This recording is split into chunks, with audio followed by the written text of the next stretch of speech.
कई वर्षों तक सद्दाम हुसैन इराक में सबसे शक्तिशाली व्यक्ति थे। उनकी सरकार ने सेना, सुरक्षा बलों और देश के लगभग सभी महत्वपूर्ण हिस्सों पर नियंत्रण रखा था। अपनी सरकार के विरोधियों को वह कैद करवा देता था, उन्हें यातना देता था या मार डालता था। जैसे जैसे सद्दाम और अधिक शक्तिशाली होते गए, वैसे वैसे उनका बड़ा बेटा उदय हुसैन भी बड़ा होता गया। इराक के नेता का बेटा होने के कारण उदय सत्ता और खास रियायतों के माहौल में बड़ा हुआ। उदय को खेल, मीडिया, व्यापार और कुछ सशस्त्र समूहों में बड़ी शक्ति मिल जाएगी। कई पूर्व अधिकारी और खिलाड़ी भी कहते हैं कि उसने इस शक्ति का इस्तेमाल दूसरों को डराने, चोट पहुंचाने और उनका शोषण करने के लिए किया। लेकिन वो ऐसा कैसे बना? इसे समझने के लिए हमें पहले ये देखना होगा कि वो कैसे बड़ा हुआ और किस तरह के परिवार में पला बढ़ा। उदय सद्दाम हुसैन का जन्म 1964 में बगदाद में हुआ था। वो ना सद्दाम का सबसे बड़ा बेटा था। उस समय सद्दाम अभी राष्ट्रपति नहीं बने थे। वह उस समय बस बाथ पार्टी के एक सक्रिय सदस्य थे, जो एक राजनीतिक पार्टी थी जो अरब राष्ट्रवाद को मजबूत करना चाहती थी और इराक की सरकार पर नियंत्रण चाहती थी। 1964 में सद्दाम को बाथ पार्टी के सदस्य के रूप में की गई उसकी गतिविधियों के कारण जेल में डाल दिया गया था। वह 1966 में जेल से भाग निकले। इसके बाद उन्होंने अपनी पार्टी के लिए सत्ता हासिल करने की लड़ाई जारी रखी। इराक में जहां उदय बगदाद में बड़ा हो रहा था, 1968 में एक बड़ा बदलाव आया। एक तख्ता पलट में बाथ पार्टी ने पिछली सरकार को हटा दिया और वे इराक पर शासन करने लगे। अहमद हसन अल बकर राष्ट्रपति बने, जबकि सद्दाम हुसैन जल्दी ही नई सरकार के सबसे ताकतवर लोगों में से एक बन गए। सद्दाम ने सख्त सुरक्षा व्यवस्था बनाने में मदद की ताकि सेना, सरकारी अधिकारियों और यहां तक कि आम नागरिकों की निगरानी की जा सके। इस वजह से हुसैन परिवार की जिंदगी अचानक बदल गई। उदय अब किसी राजनीतिक कार्यकर्ता का साधारण बेटा नहीं रहा। अब वह उस व्यक्ति का बेटा था जो सरकार के सबसे ऊंचे स्तर पर था। जैसे जैसे सद्दाम का पद बढ़ता गया, वैसे वैसे उसके परिवार को ज्यादा पैसा, सुरक्षा और खास सुविधाएं मिलने लगीं, और यहीं उदय ने अपने पिता की ताकत देखी। सद्दाम की सरकार में सिर्फ ऊंचा पद होना ही काफी नहीं था। सद्दाम को यह सुनिश्चित करना पड़ता था कि कोई भी अधिकारी, कोई भी सैन्य कमांडर या बाथ पार्टी का सदस्य इतना ताकतवर ना हो जाए कि वो उसे चुनौती दे सके। इसलिए उसने धीरे धीरे अपनी पकड़ सुरक्षा बलों और खुद राजनीतिक पार्टी पर मजबूत कर ली। 1979 तक सद्दाम के पास पूरी सर्वोच्च सत्ता आ गई थी। राष्ट्रपति अहमद हसन अल बकर ने पद छोड़ दिया और जुलाई 1979 में सद्दाम इराक के राष्ट्रपति बने। राष्ट्रपति बनने के कुछ ही दिनों बाद सद्दाम ने तुरंत दिखा दिया कि वह कैसे संभावित विरोधियों को अपनी ही पार्टी के अंदर काबू में रखेगा। उसने बगदाद में बाथ पार्टी के नेताओं की एक बड़ी बैठक बुलाई। अधिकारियों के सामने सरकार ने कहा कि नए राष्ट्रपति के खिलाफ एक साजिश का पता चला है। इसके बाद पार्टी के जिन सदस्यों पर गद्दारी का आरोप था, उनके नाम एक एक करके लिए गए। जैसे ही किसी का नाम पुकारा जाता, उसे खड़ा किया जाता और मीटिंग हॉल से बाहर ले जाया जाता। बाथ पार्टी के 68 सदस्यों पर आरोप लगाया गया, उन्हें गिरफ्तार किया गया और 22 को मौत की सजा सुनाई गई। ये कई ऐतिहासिक विवरणों के अनुसार है। जो पार्टी के सदस्य बचे रहे, उन्हें अपने ही पुराने साथियों के खिलाफ सजा लागू करने का हिस्सा बना दिया गया। इसमें संदेश साफ था, चाहे किसी व्यक्ति का पद कितना भी ऊंचा हो और वो बाथ पार्टी का लंबे समय से सदस्य रहा हो, अगर उसे सद्दाम की सत्ता के लिए खतरा माना गया तो वो भी गायब हो सकता है। और जब ये सब हो रहा था, उस वक्त उदय अभी किशोर ही था। उदय एक ऐसे परिवार में बड़ा हुआ जहां राजनीतिक शक्ति सीधे डर और ताकत से जुड़ी हुई थी। उसने देखा कि उसके पिता किस तरह सुरक्षा बलों और कड़ी सजाओं के जरिए अपनी ताकत की हिफाजत करते थे, खासकर उन लोगों के खिलाफ जिन्हें वे दुश्मन समझते थे। उसके साथ उसका छोटा भाई कुसै हुसैन भी बड़ा हुआ। दोनों भाई अपने पिता की सरकार में ताकतवर बनेंगे, लेकिन जैसे जैसे वे बड़े होते हैं, उनकी छवि एक दूसरे से अलग हो जाएगी।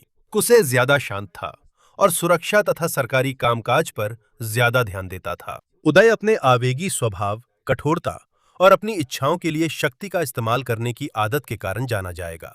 और फिर यही सब आगे हुआ। जैसे जैसे उदय की ताकत बढ़ती गई, वैसे वैसे ये भी साफ होता गया कि इसे इस्तेमाल करने का उसका तरीका अलग था। उसके बचपन की कई कहानियां अब पूरी तरह से साबित करना मुश्किल है, लेकिन कई भाई बहनों की कहानियों से यह साफ है कि वो अक्सर दूसरों को चोट पहुंचाता था और उनका शोषण करता था और उसे रोकने वाला लगभग कोई नहीं था। 1984 में उदय को इराक के खेल विभाग की बड़ी जिम्मेदारी दी गई। वो इराकी ओलंपिक समिति का प्रमुख बना और देश के फुटबॉल पर भी उसका बड़ा प्रभाव था। सामान्य व्यवस्था में ओलंपिक समिति एथलीटों की ट्रेनिंग, प्रतियोगिता और विकास में मदद करती है, लेकिन उदय के अधीन ये भी उसके तरीके का हिस्सा बन गया था, जिससे वो एथलीटों को नियंत्रित और डराता था। देश से बाहर रहते हुए बोलने वाले पूर्व इराकी एथलीटों और अधिकारियों के अनुसार कुछ एथलीटों को खराब प्रदर्शन करने पर कैद किया जाता था, पीटा जाता था या सजा दी जाती थी। कुछ फुटबॉल खिलाड़ियों ने भी बताया कि एक महत्वपूर्ण मैच हारने के बाद उन्हें गंभीर मारपीट का सामना करना पड़ा। ये सिर्फ हारने पर साधारण गुस्से की बात नहीं थी। उदय के लिए किसी इराकी टीम का प्रदर्शन सरकार के नाम और प्रतिष्ठा से जुड़ा हुआ था। इसलिए जब कोई खिलाड़ी असफल होता है तो वह इसे अपनी व्यक्तिगत बेइज्जती मान सकता है। कुछ पूर्व खिलाड़ियों ने यह भी बताया कि ओलंपिक कमेटी के मुख्यालय के अंदर या उसके पास एक हिरासत क्षेत्र था, जहां कुछ खिलाड़ियों को सजा देने के लिए ले जाया जाता था। ये कहानियां कई अलग-अलग गवाहियों से सामने आईं, जब खिलाड़ी और अधिकारी इराक से बाहर निकल पाए। जैसे जैसे उदय का खेलों पर नियंत्रण बढ़ता गया, शासक वर्ग के भीतर भी उसका डर बढ़ता गया। लेकिन एक ऐसी घटना आई जिसे अब सद्दाम भी नजरअंदाज नहीं कर सकता था। अक्टूबर 1988 में उदय एक सभा में शामिल हुआ, जहां कमेल कमेलहाना गिजेओ भी मौजूद थे, जो सद्दाम हुसैन के करीबी सहायक और भोजन चखने वाले थे। उदय और कमेल कमेलहाना के बीच झगड़ा हो गया। उदय ने कमेल कमेलहाना पर हमला कर दिया और उसकी चोटों के कारण उसकी मौत हो गई। बहुत से लोग इस घटना के बारे में जानते थे, इसलिए इसे छुपाना आसान नहीं था। इस बार उदय को गिरफ्तार कर लिया गया और सद्दाम ने अपने बेटे को आदेश दिया कि वो इस मामले का सामना करे। लेकिन सजा भी ज्यादा समय तक नहीं चली। बाद में उदय अपनी पुरानी स्थिति में वापस आ गया और वो फिर से अपने परिवार की सत्ता प्रणाली का हिस्सा बन गया। यह घटना महत्वपूर्ण थी क्योंकि सद्दाम जानते थे कि उदय एक समस्या बन चुका है। फिर भी उन्होंने अपने बेटे से पूरी तरह से सत्ता नहीं छीनी। और जैसे जैसे उदय की जिंदगी राष्ट्रपति के बेटे के रूप में चलती रही, उसके बारे में एक और कहानी थी जो बाद में पूरी दुनिया में मशहूर हो गई। एक पूर्व इराकी सैनिक जिसका नाम लतीफ यहिया था, उसने कहा कि उसे जबरदस्ती उदय का हमशक्ल बनने के लिए मजबूर किया गया। हमशक्ल वो व्यक्ति होता है जिसे किसी मशहूर या ताकतवर इंसान जैसा दिखने के लिए बनाया जाता है। वो असली इंसान की जगह जनता के सामने आता है या खतरनाक जगहों पर जाता है। लतीफ के अनुसार वो और उदय बचपन से ही एक जैसे दिखते थे। लतीफ ने बताया कि 1980 के दशक के अंत में जब वो ईरान इराक युद्ध के दौरान इराकी सेना में सेवा कर रहे थे, तब उन्हें बगदाद बुलाया गया। वहीं पर उन्हें बताया गया कि उदय उन्हें कुछ सार्वजनिक कार्यक्रमों में अपने स्थान पर इस्तेमाल करना चाहता है। लतीफ की कहानी के अनुसार उन्होंने पहले मना कर दिया था। उन्होंने बताया कि उन्हें कैद किया गया और धमकाया गया, जब तक कि वह ये भूमिका निभाने के लिए राजी नहीं हो गए। लतीफ ने यह भी बताया कि उनकी शक्ल सूरत के कुछ हिस्सों को बदला गया और उन्हें उदय के हाव भाव, बोलचाल, कपड़े और चलने के तरीके की नकल करने की ट्रेनिंग दी गई। लेकिन इस कहानी का ज्यादातर हिस्सा खुद लतीफ यहिया से ही आया है। कुछ पत्रकारों और इराक के पूर्व अधिकारियों ने कहा है कि वे यह पुष्टि नहीं कर सकते कि वह सच में उदय का बॉडी डबल बना था या नहीं। इसलिए लतीफ की कहानी के कुछ हिस्सों के बारे में हम पक्के तौर पर नहीं कह सकते कि वे सच में हुए थे। लतीफ के मुताबिक उसे सार्वजनिक कार्यक्रमों, राजनीतिक सभाओं और सैन्य कार्यक्रमों में इस्तेमाल किया गया, जहां उदय को खतरा हो सकता था। उसने ये भी बताया कि कई बार उसे चोटें आईं, क्योंकि लोग उसे सद्दाम का असली बेटा समझ लेते थे। लतीफ ने बताया कि जब वह जनता के सामने आता था तो उसे उदय की निजी जिंदगी को भी करीब से देखने का मौका मिलता था। यहीं पर उसने राष्ट्रपति के बड़े बेटे के कई अत्याचार, धमकियां और हिंसक व्यवहार देखे। आखिरकार लतीफ ने कहा कि वो इस तरह और नहीं रह सकता। 1990 के शुरुआती दौर में वो इराक से भाग निकला और यूरोप पहुंच गया। इसके बाद लतीफ ने सार्वजनिक रूप से वो सब कुछ बताया जो उसके मुताबिक उसने उदय के बॉडी डबल के रूप में झेला था। हालांकि लतीफ की कहानी के कुछ हिस्सों की पुष्टि नहीं हो सकी, लेकिन यह साफ है कि 1990 के शुरुआती दौर तक उदय के पास इराक में बहुत बड़ी ताकत थी। उसके अपने लोग, कारोबार, मीडिया और संगठन थे जिन पर उसका पूरा नियंत्रण था। और जैसे जैसे युद्ध और प्रतिबंधों की वजह से इराक कमजोर होता गया, वैसे वैसे देश के अंदर उदय का प्रभाव और भी बढ़ता गया। जैसे जैसे इराक 1990 के दशक की ओर बढ़ रहा था, वैसे वैसे उदय की ताकत भी बढ़ती जा रही थी।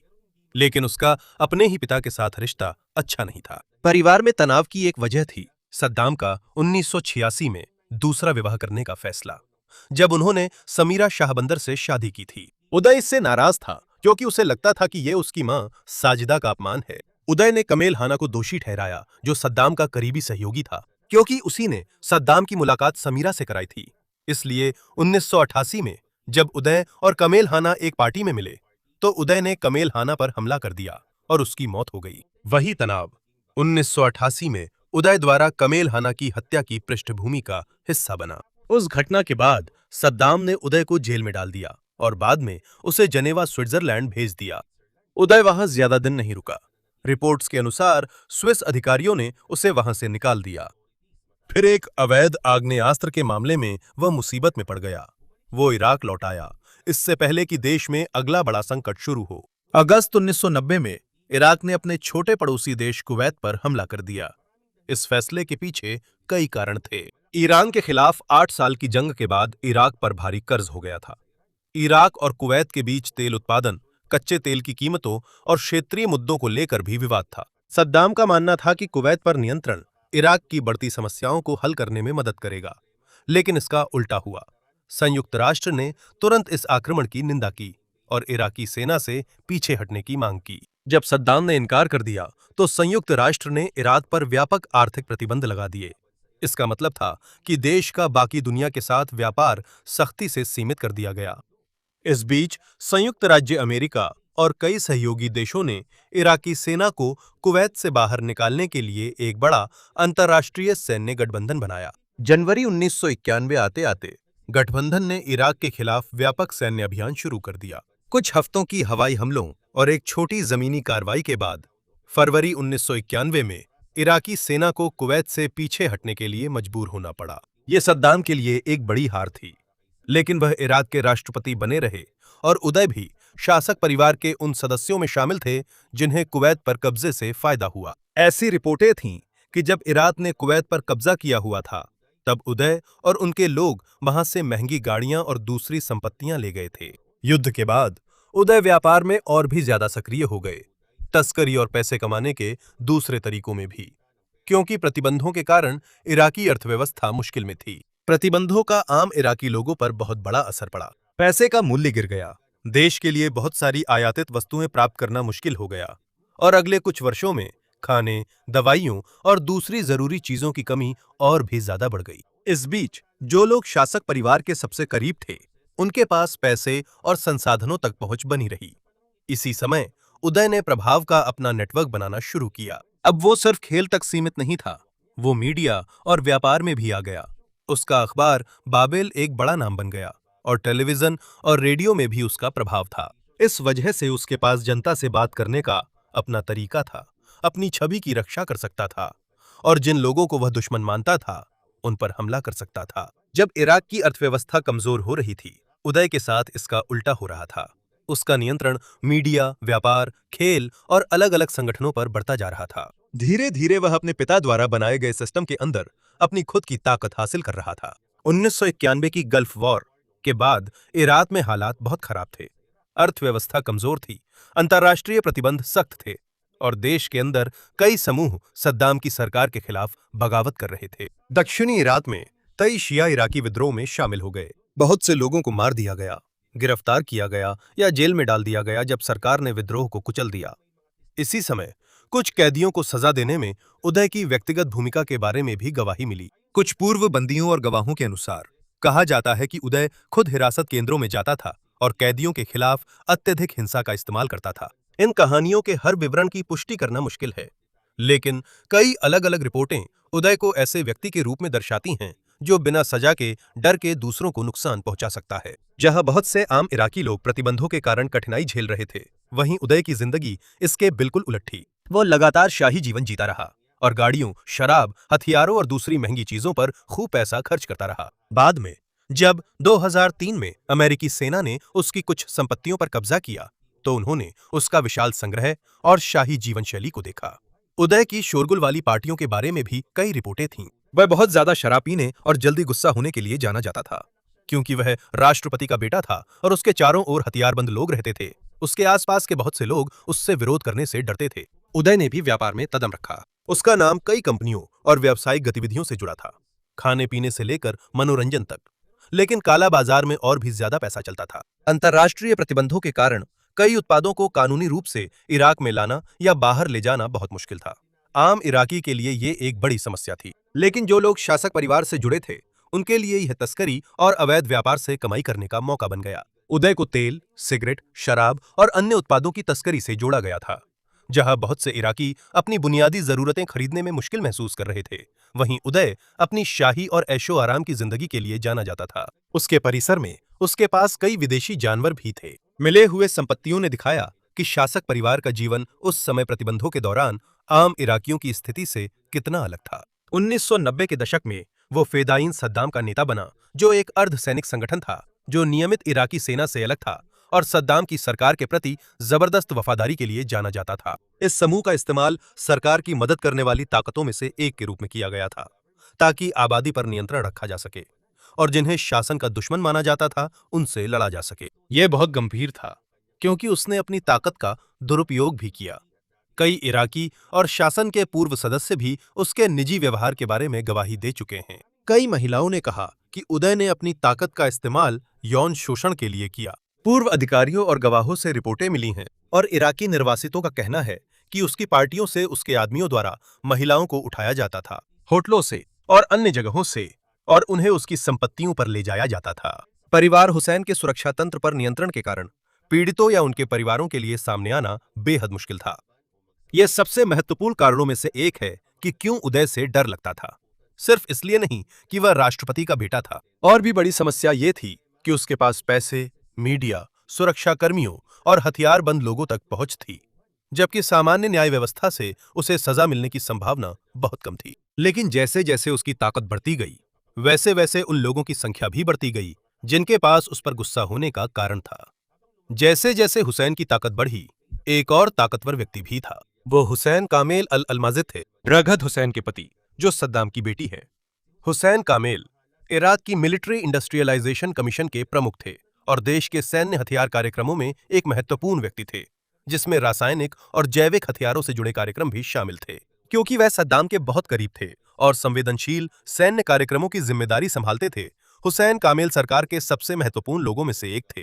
लेकिन अगस्त 1995 में अचानक वो अपने भाई सद्दाम कामेल के साथ इराक छोड़कर जॉर्डन भाग गए, और उनके साथ उनकी पत्नियां भी थीं, जो दोनों सद्दाम हुसैन की बेटियां थीं।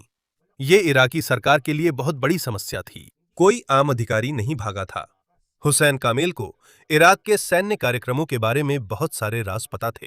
जॉर्डन में रहते हुए उन्होंने संयुक्त राष्ट्र हथियार निरीक्षकों से बात की और उन कार्यक्रमों के बारे में जानकारी दी जिनकी लंबे समय से संयुक्त राष्ट्र जांच करने की कोशिश कर रहा था। उनका देश छोड़ना इराक के पूर्व जैविक हथियार कार्यक्रम के बारे में और भी ज्यादा जानकारी सामने आने में मददगार साबित हुआ। लेकिन हुसैन कामेल की इराक के बाहर नई राजनीतिक भूमिका पाने की योजना सफल नहीं हो सकी। कुछ महीनों बाद उन्होंने अपने भाई और परिवार के साथ वापस लौटने का फैसला किया, जब उन्हें माफी देने का वादा मिला। फरवरी 1996 में वे इराक लौट आए।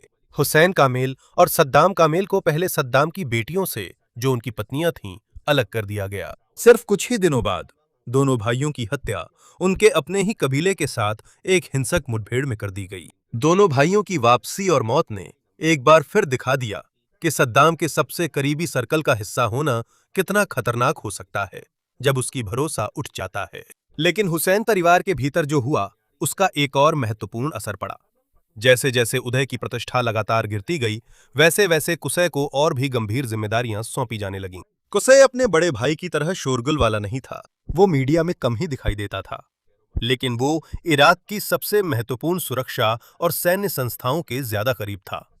कुछ ही महीनों बाद उदय की जान पर भी बनाई। दिसंबर 1996 में बगदाद में अपनी गाड़ी में सवार रहते हुए उदय पर हमला किया गया। उस पर कई बार गोलियां चलाई गईं और कुछ गोलियां उसे लगीं।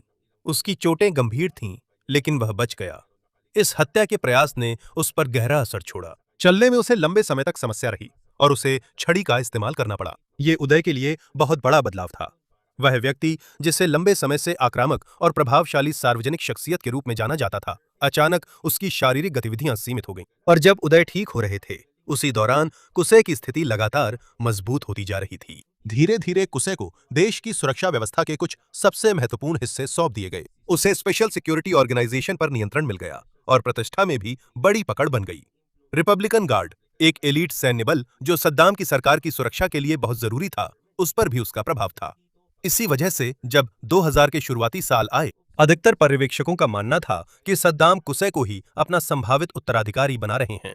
कोई सीधा सार्वजनिक ऐलान नहीं हुआ था जिसमें यह कहा गया हो कि वही अगला सद्दाम होगा, लेकिन यह साफ था कि कुसै असली सैन्य और सुरक्षा ताकत के केंद्र से उदय की तुलना में ज्यादा जुड़ा हुआ था। उदय की ताकत पूरी तरह से खत्म नहीं हुई थी। वो अब भी मीडिया, खेल संगठनों, व्यापार और फेदाइन सद्दाम के बड़े हिस्से पर नियंत्रण रखता था। 1999 में वह इराकी संसद के सदस्य भी बने, लेकिन हालात अब बदल चुके थे। उदय जनता के बीच ज्यादा मशहूर थे, जबकि कुसै को सद्दाम की सुरक्षा और सरकार के अस्तित्व से सीधे जुड़े संवेदनशील कार्यों में ज्यादा भरोसा दिया जाता था। कई सालों तक ऐसा लगता था कि हुसैन परिवार प्रतिबंधों, आंतरिक विद्रोह और अंतर्राष्ट्रीय दबाव के बावजूद सत्ता में बने रह सकता है, लेकिन 2003 आते आते उनकी सरकार के सामने सबसे बड़ा खतरा आ गया। मार्च 2003 में इराक में संयुक्त राज्य अमेरिका और यूनाइटेड किंगडम के नेतृत्व में आक्रमण शुरू हुआ। संयुक्त राज्य सरकार द्वारा दिया गया एक मुख्य कारण यह था कि उनका मानना था कि इराक के पास अब भी सामूहिक विनाश के हथियार हैं और वह संयुक्त राष्ट्र के प्रति अपनी जिम्मेदारियों का पूरी तरह पालन नहीं कर रहा है। आक्रमण के बाद युद्ध शुरू होने से पहले जैसी उम्मीद की गई थी, वैसे किसी भी रासायनिक या जैविक हथियारों का भंडार नहीं मिला। इराकी सरकार का संगठित प्रतिरोध जल्दी ही टूट गया। अप्रैल तक गठबंधन सेनाएं बगदाद में प्रवेश कर चुकी थीं और सद्दाम की सरकार गिर गई थी। अचानक वो व्यवस्था गायब हो गई जिसने कई दशकों तक कुसाय और उदय की रक्षा की थी। इराक के सबसे ताकतवर लोगों में से दो होने के बाद दोनों भाई अब वांछित भगोड़े बन गए थे। वे छिप गए, जबकि अमेरिकी सेनाएं पूर्व सरकार के सबसे ऊंचे अधिकारियों की तलाश कर रही थीं। सद्दाम लगातार छिपा रहा, लेकिन 22 जुलाई 2003 को अमेरिकी सेनाओं को सूचना मिली कि कुसाय और उदय उत्तरी इराक के मोसुल में एक घर में मौजूद हैं। 101वीं एयरबोर्न डिवीजन और अन्य अमेरिकी सेनाओं के सैनिकों ने उस घर को घेर लिया। उन्होंने अंदर मौजूद लोगों से आत्मसमर्पण करने को कहा, लेकिन ये ऑपरेशन भारी गोलीबारी में बदल गया। अंदर उदय, कुसाय का किशोर बेटा मुस्तफा और एक बॉडीगार्ड मौजूद थे। लड़ाई कई घंटों तक चली। अमेरिकी बलों ने मजबूत घर में घुसने के लिए भारी हथियारों का इस्तेमाल किया। ऑपरेशन खत्म होने पर अंदर मौजूद चारों लोग मारे गए। संयुक्त राज्य अमेरिका की सेना ने बाद में पुष्टि की कि मारे गए लोगों में उदय और कुसाय हुसैन शामिल थे। उदय सिर्फ 39 साल का था। उदय हुसैन की जिंदगी सिर्फ सत्ता के एक हिंसक बेटे की कहानी नहीं है। यह भी दिखाता है कि जब कोई व्यक्ति ऐसे सिस्टम में बड़ा होता है जहां सत्ता की लगभग कोई असली सीमा नहीं होती, तो क्या हो सकता है। लंबे समय तक उदय को उसके पिता के नाम, सुरक्षा बलों, पैसे और उसके आसपास के लोगों के डर ने बचाए रखा। उसके खिलाफ कई दुर्व्यवहारों की रिपोर्ट आई, लेकिन वह शायद ही कभी सामान्य न्यायिक प्रक्रिया का सामना करता था। लेकिन उदय की ताकत भी एक चीज पर निर्भर थी, उसके पिता की सरकार के लगातार बने रहने पर। जब 2003 में सद्दाम की सरकार गिर गई, तो वो व्यवस्था भी खत्म हो गई जो उदय को सुरक्षा और ताकत देती थी। और कुछ ही महीनों बाद इराक में कभी कई लोगों के लिए डर का कारण बने उस इंसान की जिंदगी मोसुल के एक घर में खत्म हो गई।